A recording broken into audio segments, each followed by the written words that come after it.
My name is Arunan. I'm an attorney. I work in Hartford advising financial firms. And I'm running for treasurer because I believe deeply in the future of the state. Look, we've got a lot of challenges in the state. I think everybody knows that.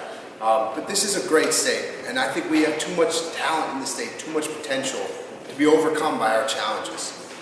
And I think if we can work together, we can rise again as a state. But it's going to take each of us coming together, and it's going to take real leadership. Leaders that put forward a vision, a roadmap for where we're going. Leaders who aren't afraid to tackle the difficult challenges, but who are optimistic about our future. And I'll tell you, I'm really optimistic about where we're going in this state. I've got 4 small kids between the ages of 2 and 4. And I'm optimistic about the state that we can build for our children if we can work together. I've never run for political office. I'm not looking for a title.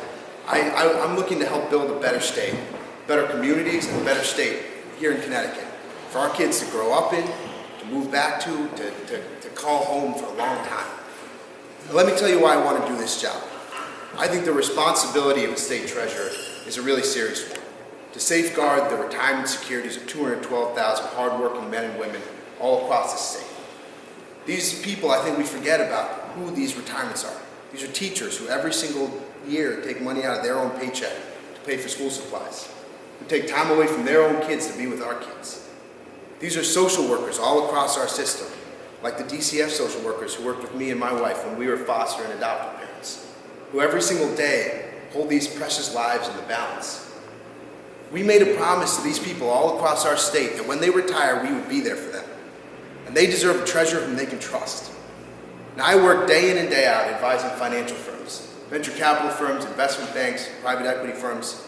I've been under their hoods, many of the same types of firms that I would manage as your state's next treasurer. I know them well, and I have the experience and the qualifications to do this job well. But I also understand that as Democrats, as a party in control, we can't rest on our experience and our qualifications to win in November. And as a state, we can't, if we want to move forward, we can't rest on the way things have been done. We've got to put forward a vision for where we're going. So I'll tell you 3 concrete things that I want to do as your state's next treasurer. Number 1, I want to tackle head-on our unfunded pension liabilities. I think it's the greatest threat to our financial security as a state. I think it's the greatest threat to our pension funds. And that's why I've been out in front on this issue as the only person talking about how we restructure our unfunded pension liabilities to pay it down at the state level.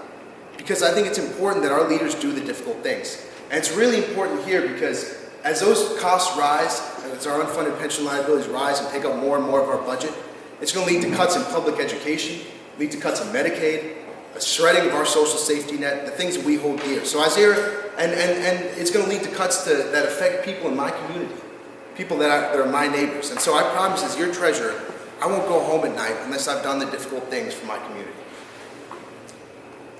Number 2, I think there's a tremendous opportunity in the treasurer's office to be a voice in economic development, to serve as this state's chief economic officer, to use the platform to advocate for our state's businesses, to use our pension fund to put those dollars to work right here in Connecticut instead of sending them out the door, and to use the voice on the bond commission to push for a long-term economic development strategy, one that invests in our future and invests in our communities instead of throwing money away to corporations each time they threaten to leave our state like ransom. And I promise to do that. Number 3, we need a treasurer who invests with values. When you invest $34 billion, you get a voice and a vote on what the largest corporations all across America look like. And that's, if you pay taxes, if you pay into the pension fund, that's your voice and your vote. And I'm going to use it to push for greater corporate, social, and environmental responsibility.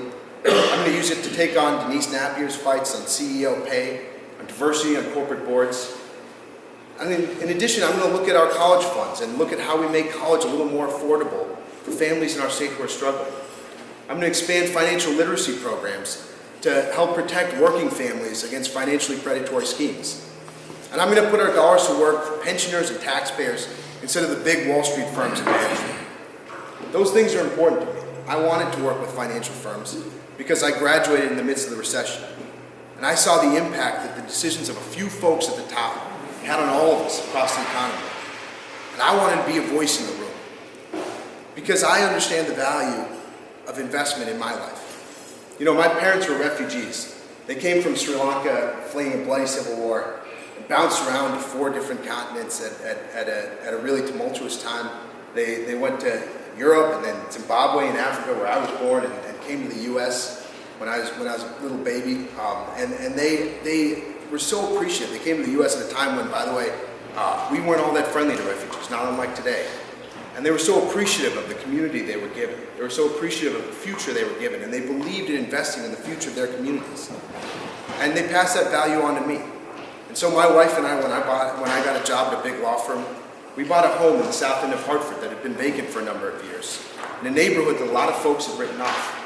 Because where other folks saw blighted properties and vacant lots, we saw potential in our neighborhood, that if we were to use our paycheck to make a little bit of investment, that there could be businesses and home ownership, the potential in the kids that went to school with our kids, boundless potential if folks would make a little bit of investment in that.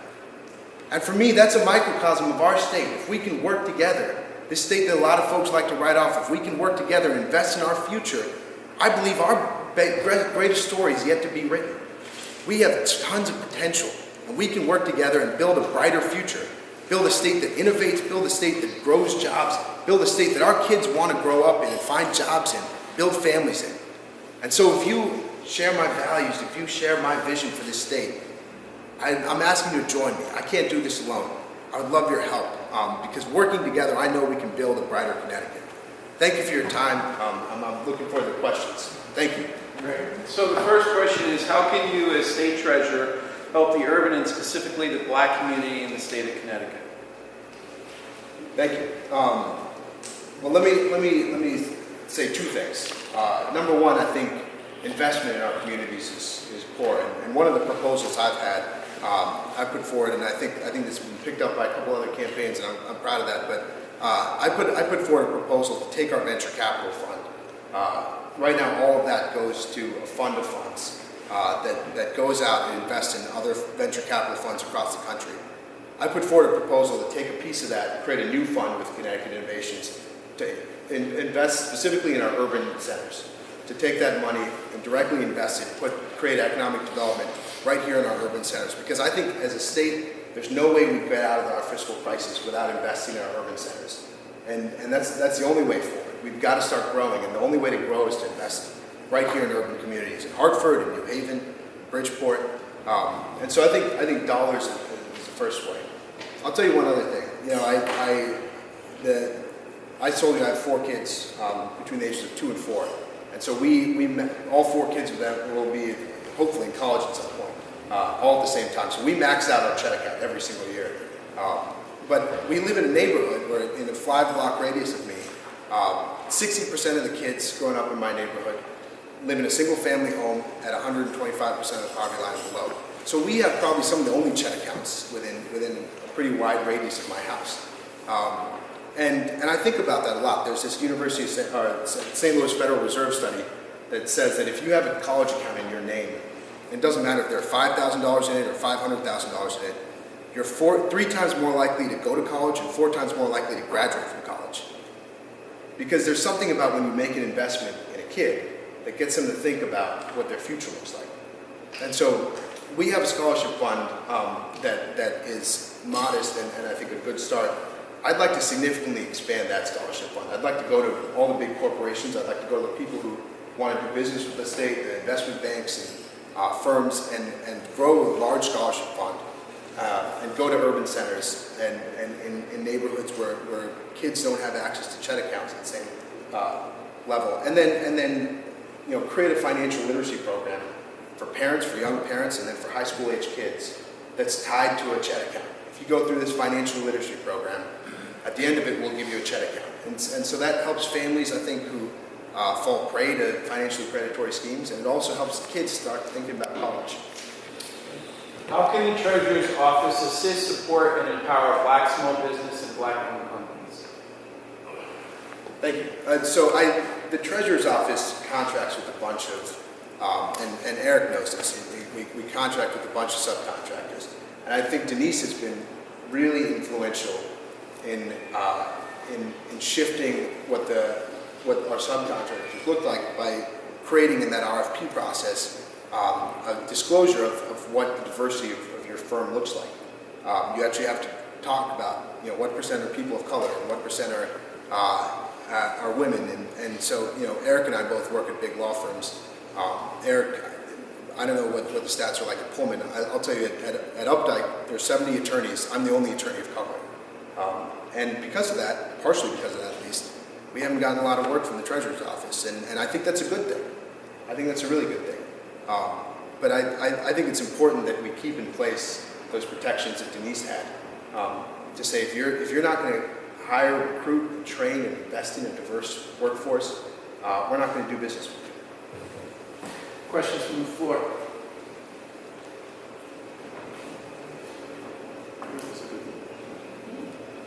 Yours was a good one. Is there something that you believe the Treasurer's Office should be doing something more? And what is it? And would you do that as Treasurer? Thank you. So I think the biggest challenge, as I said, is dealing with our unfunded pension liabilities. And I think that this is not at all a criticism of Denise. Denise has been out front from the very beginning, talking about the fact that we were underfunding our pension obligations. You can look at press releases from the late 90s in which she's talking about it, way before it was popular to talk about. But I think there's a difference in style. And so I think I would have a more active role in the legislature, going up there, sitting down with legislators, kind of holding their hand, talking them through the options we have at the state level as we've pieced through this, because I think there's a lot of intellectual capital at the Treasurer's Office that kind of stays walled up in the Treasurer's Office, and it's communicated sometimes in letters and press releases, but I think there's room for more of a kind of one-on-one relationship. Anyone else? Okay. Thank you, sir. I'll be in touch. I appreciate it. Thank you, guys.